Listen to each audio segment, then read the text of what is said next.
इस सृष्टि के अदृश्य लोकों में, जहां आत्माएं प्रकाश के रूप में निवास करती हैं, वहां हमारे पूर्वज, हमारे पितर सदा हमारी प्रतीक्षा करते हैं। उनके आशीर्वाद से ही जीवन में सुख, समृद्धि, ज्ञान और दीर्घायु प्राप्त होती है। और जब हम श्रद्धा, आस्था और प्रेम से उनका स्मरण करते हैं, तब श्राद्ध कहलाता है वह महान कर्म जो जीव और पितृलोक के बीच का दिव्य सेतु है। धर्म ग्रंथों में कहा गया है, श्रद्धया यत् क्रियते तत् श्राद्धम, अर्थात जो कार्य श्रद्धा से किया जाए वही श्राद्ध कहलाता है। पितृतर्पण केवल अन्न या जल का अर्पण नहीं, बल्कि अपने मूल, अपनी जड़ों के प्रति आभार का सबसे पवित्र रूप है। और इस कर्म के नियम, विधि और रहस्य का विस्तार पूर्वक वर्णन स्वयं महर्षि व्यास ने ब्रह्मा पुराण में किया है।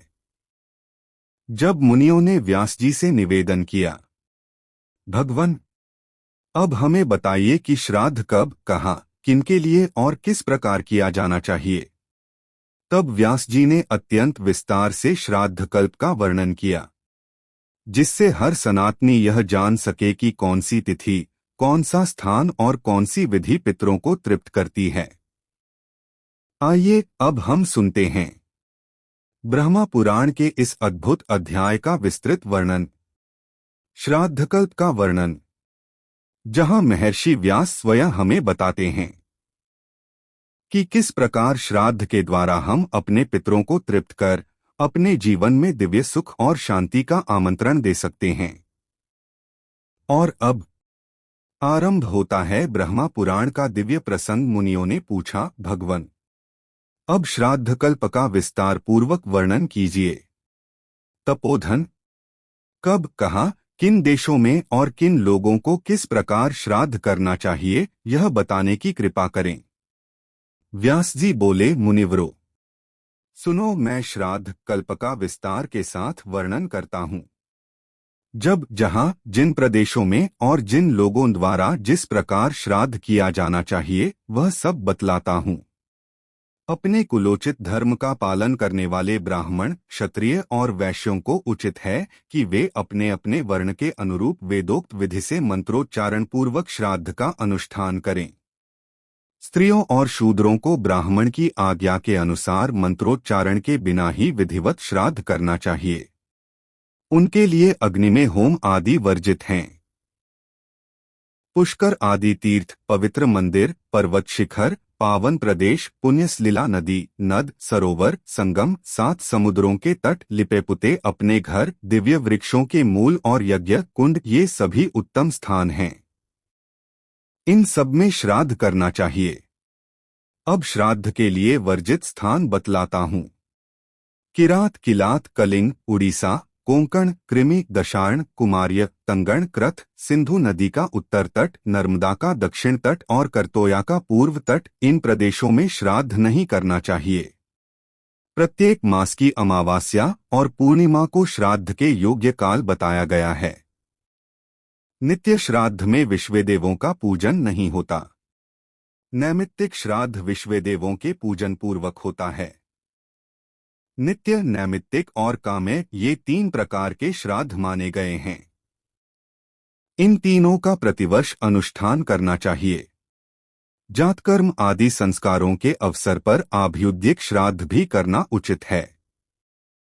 उसमें युग्म ब्राह्मणों को निमंत्रित करने का विधान है। आभ्युद्यिक श्राद्ध माता से आरंभ होता है।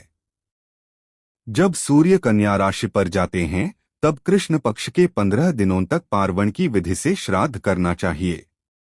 प्रतिपदा को श्राद्ध करने से धन की प्राप्ति होती है। द्वितीया संतान देने वाली है। तृतीया पुत्र प्राप्ति की अभिलाषा पूर्ण करती है। चतुर्थी शत्रु का नाश करने वाली है। पंचमी को श्राद्ध करने से मनुष्य लक्ष्मी को प्राप्त करता है और षष्ठी को श्राद्ध करके वह पूजनीय होता है। सप्तमी को गणों का आधिपत्य, अष्टमी को उत्तम बुद्धि, नौमी को स्त्री, दशमी को मनोरथ की पूर्णता और एकादशी को श्राद्ध करने से मनुष्य संपूर्ण वेदों को प्राप्त करता है। द्वादशी को पितरों की पूजा करने वाला मानव विजय लाभ करता है। त्रयोदशी को श्रद्धा सहित श्राद्ध करने वाला पुरुष संतान वृद्धि, पशु मेधा, स्वतंत्रता, उत्तम पुष्टि, दीर्घायु अथवा ऐश्वर्य का भागी होता है, इसमें तनिक भी संदेह नहीं है। जिसके पितर युवावस्था में ही मृत्यु को प्राप्त हुए अथवा शस्त्र द्वारा मारे गए हों, वे उन पितरों को तृप्त करने की इच्छा से चतुर्दशी तिथि को श्रद्धापूर्वक श्राद्ध करें। जो पुरुष पवित्र होकर अमावास्या को यत्नपूर्वक श्राद्ध करता है, वह संपूर्ण कामनाओं तथा अक्षय स्वर्ग को प्राप्त करता है। मुनिवरों, अब पितरों की प्रसन्नता के लिए जो वस्तु देनी चाहिए उसका वर्णन सुनो। जो श्राद्ध कर्म में गुड़ मिश्रित अन्न, तिल, मधु अथवा मधु मिश्रित अन्न देता है, उसका वह संपूर्ण दान अक्षय होता है। पितर कहते हैं, क्या हमारे कुल में ऐसा कोई पुरुष होगा जो हमें जलांजलि देगा, वर्षा में और मघा नक्षत्र में हमको मधुमिश्रित खीर अर्पण करेगा। मनुष्यों को बहुत से पुत्रों की अभिलाषा करनी चाहिए। यदि उनमें से एक भी गया चला जाए अथवा कन्या का विवाह करे या नील वृक्ष का उत्सर्ग करे तो पितरों को पूर्ण तृप्ति और उत्तम गति प्राप्त हो। कृत्तिका नक्षत्र में पितरों की पूजा करने वाला मानव स्वर्गलोक को प्राप्त होता है। संतान की इच्छा रखने वाला पुरुष रोहिणी में श्राद्ध करे। मृगशिरा में श्राद्ध करने से मनुष्य तेजस्वी होता है। आर्द्रा में शौर्य और पुनर्वसु में स्त्री की प्राप्ति होती है। पुष्य में अक्षय धन, आश्लेषा में उत्तम आयु, मघा में संतान और पुष्टि तथा पूर्वा फाल्गुनी में सौभाग्य की प्राप्ति होती है। उत्तरा फाल्गुनी में श्राद्ध करने वाला मनुष्य संतानवान और श्रेष्ठ होता है। हस्त नक्षत्र में श्राद्ध करने से शास्त्र ज्ञान में श्रेष्ठता प्राप्त होती है। चित्रा में रूप, तेज और संतति मिलती है। स्वाति में श्राद्ध करने से व्यापार में लाभ होता है। विशाखा पुत्र की अभिलाषा पूर्ण करने वाली है। अनुराधा में श्राद्ध करने से चक्रवर्ती पद की प्राप्ति होती है। ज्येष्ठा में श्राद्ध से प्रभुत्व प्राप्त होता है। मूल में श्राद्ध करने वाला पुरुष उत्तम आरोग्य लाभ करता है। पूर्वाषाढ़ नक्षत्र में यश की प्राप्ति होती है। उत्तराषाढ़ा में श्राद्ध से शोक दूर होता है। श्रवण श्राद्ध के अनुष्ठान से शुभ लोक प्राप्त होते हैं। धनिष्ठा में श्राद्ध से अधिक धन का लाभ होता है। अभिजित में श्राद्ध से वेदों की विद्वत्ता प्राप्त होती है। शतभिषा में पितरों की पूजा करने से वैद्यक कार्य सिद्धि प्राप्त होती है।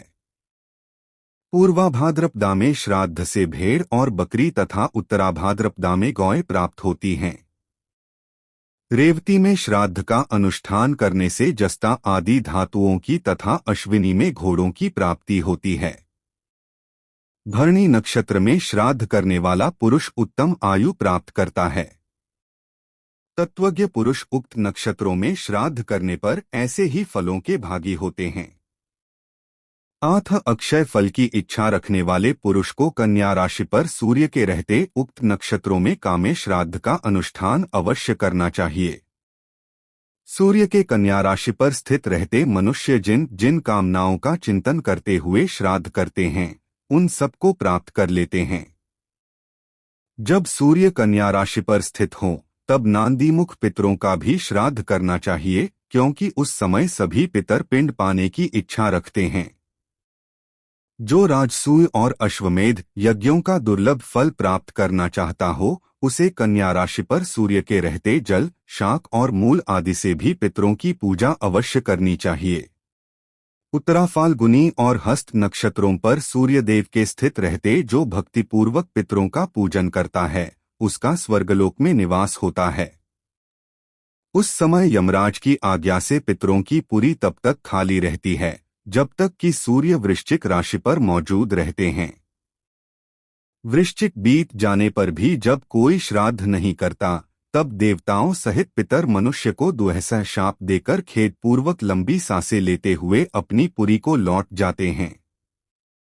अष्टका, मनवंतरा तथा अन्वष्ट एका तिथियों को भी श्राद्ध करना चाहिए। वह मातृवर्ग से आरंभ होता है।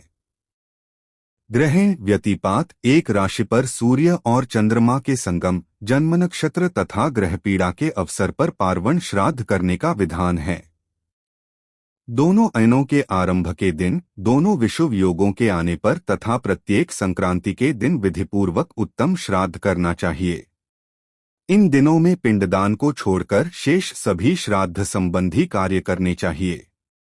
वैशाख की शुक्ला तृतीया और कार्तिक की शुक्ला नवमी को संक्रांति की विधि से श्राद्ध करना उचित है। भादों की त्रयोदशी और माघ की अमावस्या को खीर से श्राद्ध करना चाहिए। जब कोई वेदवेत्ता एवं अग्निहोत्री श्रोत्रिय ब्राह्मण घर पर पधारे, तब उस एक ब्राह्मण के द्वारा भी विधिपूर्वक उत्तम श्राद्ध संपन्न करना चाहिए।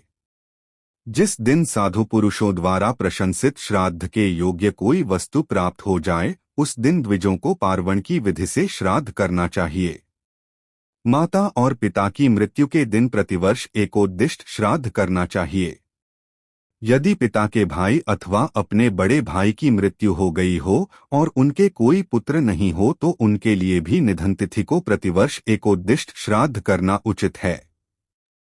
पार्वण श्राद्ध में पहले विश्वदेवों का आवाहन और पूजन होता है, किंतु एकोद्दिष्ट में ऐसा नहीं होता।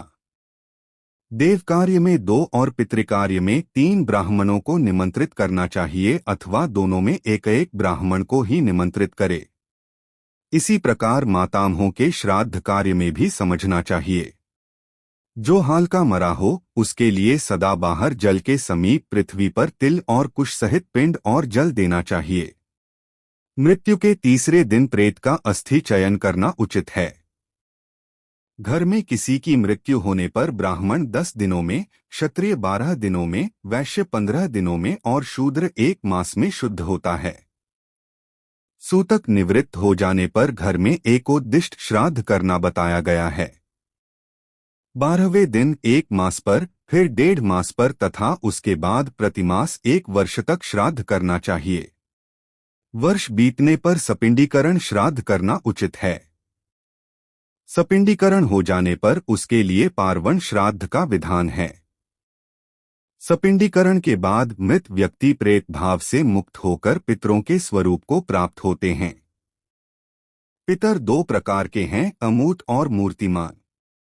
नांदीमुख नाम वाले पितर अमूर्त होते हैं और पार्वण श्राद्ध के पितर मूर्तिमान बताए गए हैं। एकोद्दिष्ट श्राद्ध ग्रहण करने वाले पितरों की प्रेत संज्ञा है। इस प्रकार पितरों के 3 भेद स्वीकार किए गए हैं। मुनियों ने पूछा, द्विजश्रेष्ठ, मरे हुए पिता आदि का सपिंडीकरण श्राद्ध कैसे करना चाहिए? यह हमें विधिपूर्वक बताइए।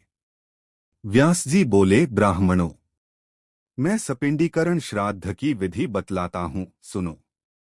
सपिंडीकरण श्राद्ध विश्वदेवों की पूजा से रहित होता है।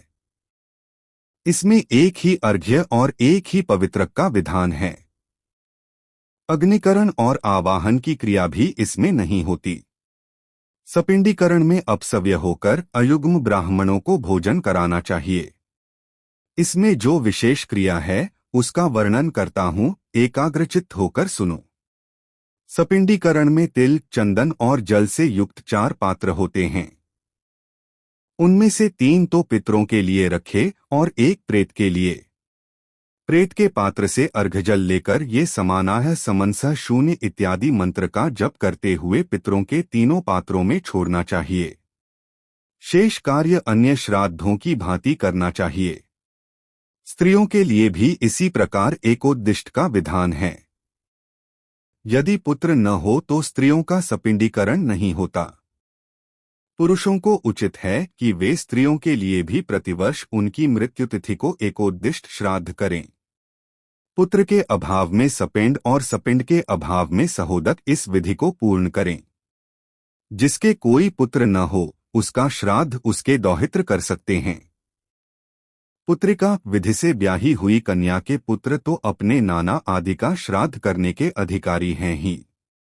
जिनकी यामुष्यायन संज्ञा है, ऐसे पुत्र नाना और बाबा दोनों का नैमित्तिक श्राद्धों में भी विधिपूर्वक पूजन कर सकते हैं। कोई भी न हो तो स्त्रियां ही अपने पतियों का मंत्रोच्चारण किए बिना श्राद्ध कर सकती हैं। वे भी न हो तो राजा मृतक के सजातीय मनुष्यों द्वारा दाह आदि समस्त क्रियाएं पूर्ण कराए, क्योंकि राजा सब वर्णों का बंधु होता है। ब्राह्मणों, सपिंडीकरण के बाद पिता के जो प्रपितामह हैं, वे लेप भाग भोजी पितरों की श्रेणी में चले जाते हैं।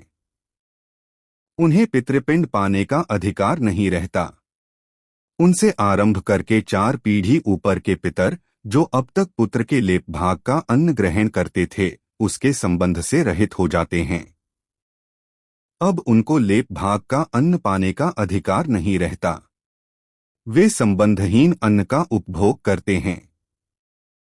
पिता, पितामह और प्रपितामह, इन 3 पुरुषों को पिंड का अधिकारी समझना चाहिए। इनसे भिन्न अर्थात पितामह के पितामह से लेकर ऊपर के जो 3 पीढ़ी के पुरुष हैं, वे लेप भाग के अधिकारी हैं। इस प्रकार 6 ये और 7वां यजमान सब मिलकर 7 पुरुषों का घनिष्ठ संबंध होता है, ऐसा मुनियों का कथन है। यह संबंध यजमान से लेकर ऊपर के लेप भाग भोजी पितरों तक माना जाता है। इनसे ऊपर के सभी पितर पूर्वज कहलाते हैं।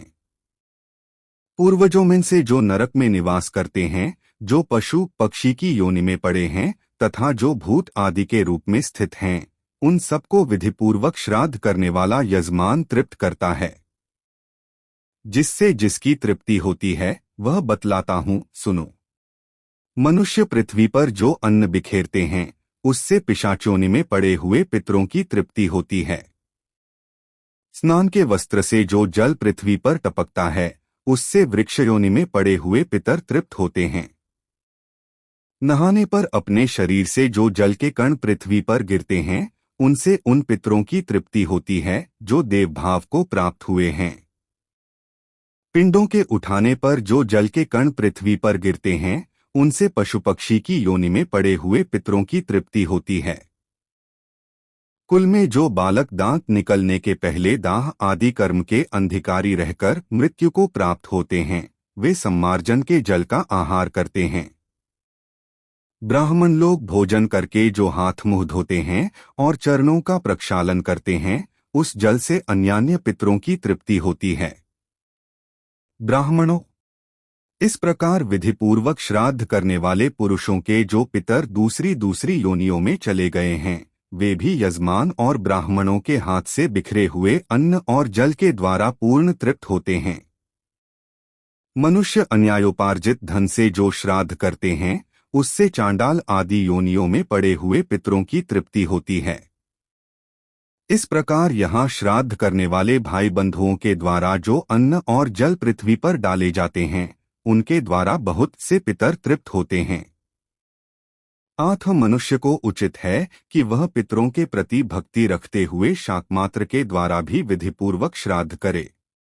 श्राद्ध करने वाले लोगों के कुल में कोई दुख नहीं भोगता।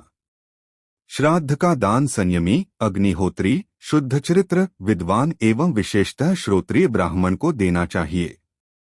त्रियाचिकेत, त्रिमधुक, त्रिसुपर्ण, षडंगवेत्ता, माता पिता का भक्त, भांजा, सामवेद का ज्ञाता, ऋत्विक, पुरोहित, आचार्य, उपाध्याय, मामा, श्वशुर, साला, संबंधी, मंडल ब्राह्मण का पाठ करने वाला, पुराणों का तत्वज्ञ, संकल्पहीन, संतोषी और प्रतिग्रह न लेने वाला, ये श्राद्ध में सम्मिलित करने योग्य पंक्ति पावन ब्राह्मण हैं। ऊपर बताए हुए श्रेष्ठ द्विजों को देवयज्ञ अथवा श्राद्ध में एक दिन पहले ही निमंत्रण देना चाहिए।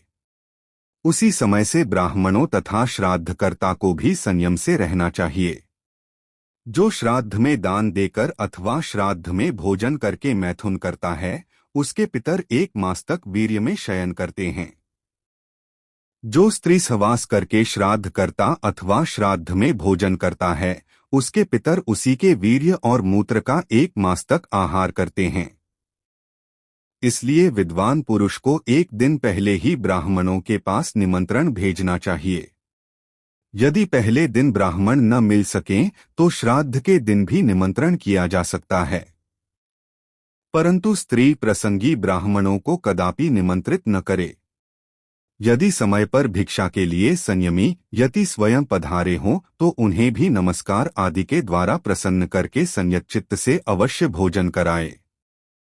विद्वान पुरुष श्राद्ध में योगियों को भी भोजन कराए, क्योंकि पितरों का आधार योग है, आथ योगियों का सदा पूजन करना चाहिए।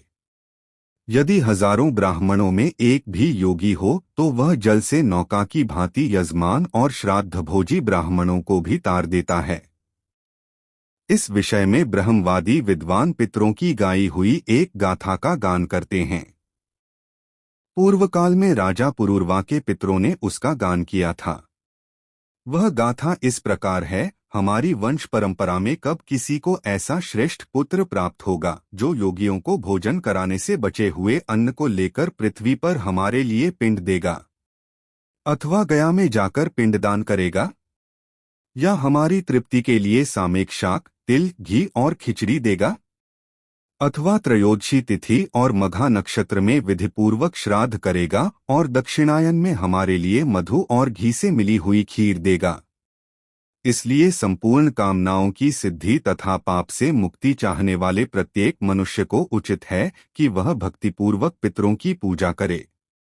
श्राद्ध में तृप्त किए हुए पितर मनुष्यों के लिए वसु, रुद्र, आदित्य, नक्षत्र, ग्रह और तारों की प्रसन्नता का संपादन करते हैं। इतना ही नहीं, वे आयु, प्रजा, धन, विद्या, स्वर्ग, मोक्ष, सुख तथा राज्य भी देते हैं। पितरों को पूर्वाह्न की अपेक्षा अपराह्न अधिक प्रिय है। घर पर आए हुए ब्राह्मणों का स्वागत पूर्वक पूजन करके उन्हें पवित्रयुक्त हाथ से आचमन कराने के पश्चात आसनों पर बिठाए, फिर विधिपूर्वक श्राद्ध करके उन श्रेष्ठ ब्राह्मणों को भोजन कराने के पश्चात भक्तिपूर्वक प्रणाम करे और प्रिय वचन कहकर विदा करे। दरवाजे तक उन्हें पहुंचाने के लिए पीछे पीछे जाए और उनकी आज्ञा लेकर लौटे। तदंतर नित्य क्रिया करे और अतिथियों को भोजन कराए। किन्हीं किन्हीं श्रेष्ठ पुरुषों का विचार है कि यह नित्य कर्म भी पितरों के ही उद्देश्य से होता है। दूसरे लोगों का कहना है कि इससे पितरों का कोई संबंध नहीं है। शेष कार्य सदा की भांति करे। किन्हीं किन्हीं का मत है कि पितरों के लिए पृथक पाक बनाकर श्राद्ध करना चाहिए। कुछ लोगों का विचार है कि ऐसा न करके पहले बने हुए पाक से ही अन्न लेकर सब कार्य पूर्ववत करना चाहिए।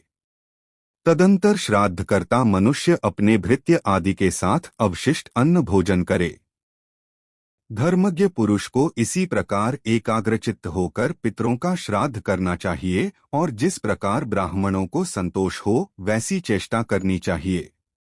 अब मैं श्राद्ध में त्याग देने योग्य अधम ब्राह्मणों का वर्णन करता हूँ।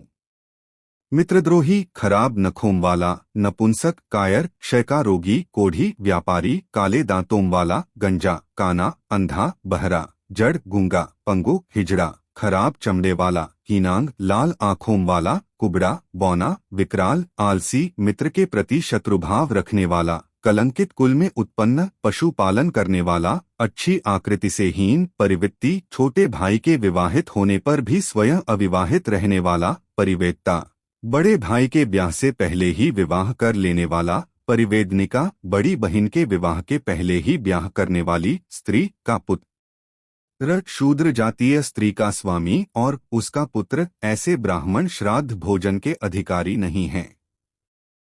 शूद्री के पुत्र का संस्कार कराने वाला, अविवाहित जो दूसरे की पत्नी रह चुकी हो ऐसी स्त्री का पति, वेतन लेकर पढ़ाने वाला, वैसे गुरु से पढ़ने वाला, सूतक के अन्न पर जीविका निर्वाह करने वाला, सोमर्स का विक्रय करने वाला, चोर, पतित, ब्याज लेकर खाने वाला, शठ, चुगलखोर, वेदों का त्याग करने वाला, अग्निहोत्र का त्यागी, राजा का पुरोहित, सेवक, विद्याहीन, द्वेष रखने वाला, वृद्ध पुरुषों से शत्रुता रखने वाला, दुर्धर्ष, क्रूर, मूढ़, मंदिर की आय पर जीने वाला, नक्षत्र बताने वाला, बाण बनाने वाला और यज्ञ के अधिकारी पुरुषों से यज्ञ कराने वाला, ये तथा अन्य जितने भी निंदित और अधम ब्राह्मण हैं उन्हें श्राद्ध में सम्मिलित न करे, क्योंकि वे पंक्ति को दूषित करने वाले हैं। जहाँ दुष्ट पुरुषों का आदर और साधु पुरुषों की अवहेलना होती हो, वहाँ देवताओं का दिया हुआ भयंकर दंड तत्काल ऊपर पड़ता है। जो शास्त्रक विधि की अवहेलना करके मूर्ख को भोजन कराता है, वह दाता प्राचीन धर्म का त्याग करने के कारण नष्ट हो जाता है। जो अपने आश्रय में रहने वाले ब्राह्मण का परित्याग करके दूसरे को बुलाकर भोजन कराता है, वह दाता उस ब्राह्मण के शोकोच्छ्वास की आग में दग्ध होकर नष्ट हो जाता है। वस्त्र के बिना कोई क्रिया, यज्ञ, वेदाध्ययन और तपस्या नहीं होती। अतः श्राद्ध काल में वस्त्र का दान विशेष रूप से करना चाहिए। जो रेशमी, सूती और बिना कटा हुआ वस्त्र श्राद्ध में देता है, वह उत्तम भोगों को प्राप्त करता है। जैसे बहुत सी गांवों में बछड़ा अपनी माता के पास पहुंच जाता है, उसी प्रकार श्राद्ध में ब्राह्मणों का भोजन किया हुआ अन्न जीव के पास, वह जहां भी रहता है, पहुंच जाता है। नाम, गोत्र और मंत्र ये अन्न को वहां ढोकर नहीं ले जाते, अपितु मृत्यु को प्राप्त हुए जीवों तक को तृप्ति पहुंचती है। वे श्राद्ध से तृप्ति लाभ करते हैं। देवताभ्यः पितृभ्यश्च महायोगिभ्य एव च नमः स्वाहाय स्वधाय नित्यमेव नमो नमः। इस मंत्र का श्राद्ध के आरंभ और अंत में 3 बार जप करें। पिंडदान करते समय भी एकाग्रचित्त होकर इसका जप करना चाहिए। इससे पितर शीघ्र ही आ जाते हैं और राक्षस भाग खड़े होते हैं तथा तीनों लोकों के पितर तृप्त होते हैं। यह मंत्र पितरों को तारने वाला है। श्राद्ध में रेशम, सन अथवा कपास का नया सूत देना चाहिए। ऊन अथवा पाट का सूत्र वर्जित है। विद्वान पुरुष जिसमें कोर न हो, ऐसा वस्त्र फटा न होने पर भी श्राद्ध में न दे, क्योंकि उससे पितरों को तृप्ति नहीं होती और दाता के लिए भी अन्याय का फल प्राप्त होता है। पिता आदि में से जो जीवित हो, उसको पिंड नहीं देना चाहिए, अपितु उसे विधिपूर्वक उत्तम अन्न भोजन कराना चाहिए।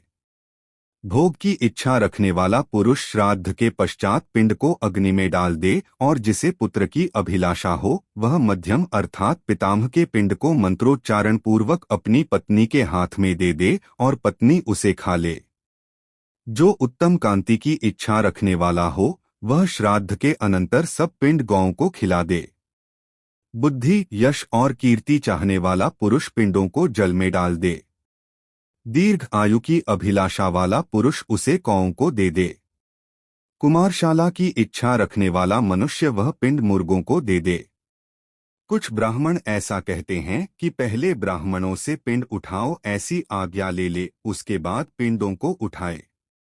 अतः ऋषियों की बताई हुई विधि के अनुसार श्राद्ध का अनुष्ठान करे, अन्यथा दोष लगता है और पितरों को भी नहीं मिलता। जौ, धान, तिल, गेहूं, मूंग, सावा, सरसों का तेल, तिन्नी का चावल और कंगनी आदि से पितरों को तृप्त करे।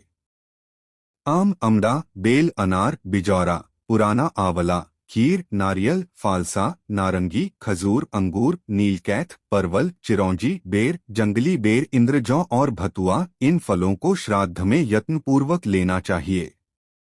गुड़, शक्कर, खाड़, गाय का दूध, दही, घी, तिल का तेल, सेंधा तथा समुद्र और झील से उत्पन्न होने वाला नमक, पवित्र सुगंध, चंदन, अर्गजा तथा केसर भी पितरों को निवेदन करे।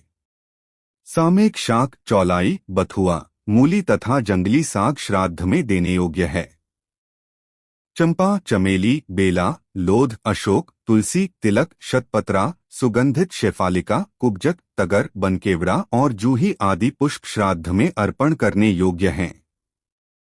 कमल, कुमुद, पद्म, पुंडरीक, इंदिवर, कोकंद और कहार भी पितरों को निवेदन करे। गूगल, चंदन, श्रीवास, बेल, अगर तथा ऋषिगुग्गुल ये पितरों के योग्य धूप हैं। चना और मसूर श्राद्ध में वर्जित हैं। स्त्री ऊंटनी और भेड़ के दूध, दही और घी का परित्याग करे। ताड़, वरुमा, कांकोल, बहुपत्रा, शिवलिंगी, अर्जुनी, फल, नींबू, रक्तबिल्व और साल के फल का भी श्राद्ध में त्याग करे। पितृकर्म में कस्तूरी, गोरोचन, पद्मचंदन, कालेयक, काली अगर, हींग, अजवायन और लोहबान की गंध वर्जित है। पालक का साग, बड़ी इलायची, चिरायता, शलजम, गाजर, अमलोनी का साग, चूका का साग, चने की पत्ती का साग, पहाड़ी कंद, सोवा, सौंफ, पटुआ साग, गंधशूकर, वाराही कंद, हलभृत्य, सरसों, प्याज, लहसुन, शकरकंद, भैंसाकंद, जिमीकंद, सुथनी, लौकी, पेहंटुल, कुम्हड़ा, मिर्च, सोंठ, पीपल, बैंगन, केवांच, बहेड़ा, कच्चे गेहूं का अर्क, सत्तू, बासी अन्न, हींग, कचनार और सहीजन, इन सब वस्तुओं का श्राद्ध में उपयोग न करे। जो अत्यंत खट्टा, अधिक चिकना, सूक्ष्म, बहुत देर का बना हुआ और नीरस हो तथा जिसमें से मदिरा की सी गंध आती हो, ऐसे पदार्थों को श्राद्ध में न दे। चिरायता, नीम, राई, धनिया, तरबूज और अमलबेद भी श्राद्ध में वर्जित हैं। अनार, छोटी इलायची, नारंगी, अदरक, इमली, अमड़ा और नेपाली धनिया का श्राद्ध में उपयोग करना चाहिए। खीर, सेमर, मूंग, लड्डू, पानक, रसाल, आम और गोदुग्ध को भी श्राद्ध में भक्तिपूर्वक देना चाहिए। जो भी स्वादिष्ट एवं स्निग्ध खाद्य पदार्थ हों, उनका श्राद्ध में उपयोग करना चाहिए। जिनमें खटाई और कड़वापन कम हो, ऐसी ही वस्तुओं का उपयोग करना उचित है। अधिक खट्टे, अधिक नमकीन और अधिक कड़वे पदार्थ असुरों के भोजन हैं, अतः उनको दूर से ही त्याग दे। मीठे, स्नेहयुक्त, थोड़े चरपरे और थोड़े खट्टे स्वादिष्ट पदार्थ देवताओं के भोजन हैं, अतः उन्हीं का श्राद्ध में उपयोग करे। श्राद्ध में निषिद्ध वस्तु भोजन कराने वाला मनुष्य रौरव नरक में पड़ता है। अभक्ष्य वस्तुएं ब्राह्मणों को कदापि न दे। बरैं की पत्ती का साग, जम्भीरी नींबू, सहीजन, कचनार, खली, मसूर, गाजर, सन की पत्ती का साग, कोदो, तालमहाना, चूका का साग, कम्बुक, पदमकाठ का फल, लौकी, ताड़ी और ताड़ वृक्ष के फल का श्राद्ध में भोजन कराने से मनुष्य नरक में पड़ता है। जो पितरों के लिए उक्त निषिद्ध वस्तुएं अर्पित करता है, वह उन पितरों के साथ ही पूर्वः नामक नरक में गिरता है। यदि अनजान में या प्रमादवश एक बार इन निषिद्ध वस्तुओं का भक्षण कर ले तो उसके दोष की निवृत्ति के लिए प्रायश्चित करना आवश्यक है। 7 दिनों तक क्रमशः फल, मूल, दूध, दही, तक्र, गोमूत्र और जौ की लपसी खाकर रहे। इस प्रकार ब्राह्मणों और विशेषतः भगवान विष्णु के भक्तों को उचित है कि वे एक बार भी निषिद्ध आचरण कर लेने पर इस प्रकार शरीर की शुद्धि करें। ऊपर बताई हुई निषिद्ध वस्तुओं का अवश्य त्याग करें। अपनी शक्ति के अनुसार श्राद्ध की सामग्री एकत्रित करके विधिपूर्वक श्राद्ध करना सबका कर्तव्य है। जो अपने वैभव के अनुसार इस प्रकार विधिपूर्वक श्राद्ध करता है, वह मानव ब्रह्मा से लेकर कीट पर्यंत संपूर्ण जगत को तृप्त कर देता है। मुनियों ने पूछा, ब्राह्मण जिसके पिता तो जीवित हों किंतु पितामह और प्रपितामह की मृत्यु हो गई हो, उसे किस प्रकार श्राद्ध करना चाहिए, यह विस्तार पूर्वक बतलाइए। व्यास जी बोले, पिता जिनके लिए श्राद्ध करते हैं उनके लिए स्वयं पुत्र भी श्राद्ध कर सकता है। ऐसा करने से लौकिक और वैदिक धर्म की हानि नहीं होती। मुनियों ने पूछा, विप्रवर जिसके पिता की मृत्यु हो गई हो और पितामह जीवित हों, उसे किस प्रकार श्राद्ध करना चाहिए, यह बताने की कृपा करें। व्यास जी बोले, पिता को तो पिंड दे, पितामह को प्रत्यक्ष भोजन कराए और प्रपितामह को भी पिंड दे। यही शास्त्रों का निर्णय है। मरे हुए को पिंड देने और जीवित को भोजन कराने का विधान है। उस अवस्था में सपिंडीकरण और पार्वण श्राद्ध नहीं हो सकता। जो मनुष्य श्राद्ध संबंधी विधि का पालन करता है, वह आयु, धन और पुत्रों के साथ ही वृद्धि को प्राप्त होता है, इसमें तनिक भी संदेह नहीं है। जो श्राद्ध के समय इस पितृमेध विषयक अध्याय का पाठ करता है, उसके दिए हुए अन्न को पितरलोक 3 युगों तक खाते रहते हैं। इस प्रकार मैंने यहाँ श्राद्ध कल्प का वर्णन किया। यह पापों का नाश और पुण्यों की वृद्धि करने वाला है। श्राद्ध के अवसर पर मनुष्य को संयतचित्त होकर इसका श्रवण और पाठ करना चाहिए।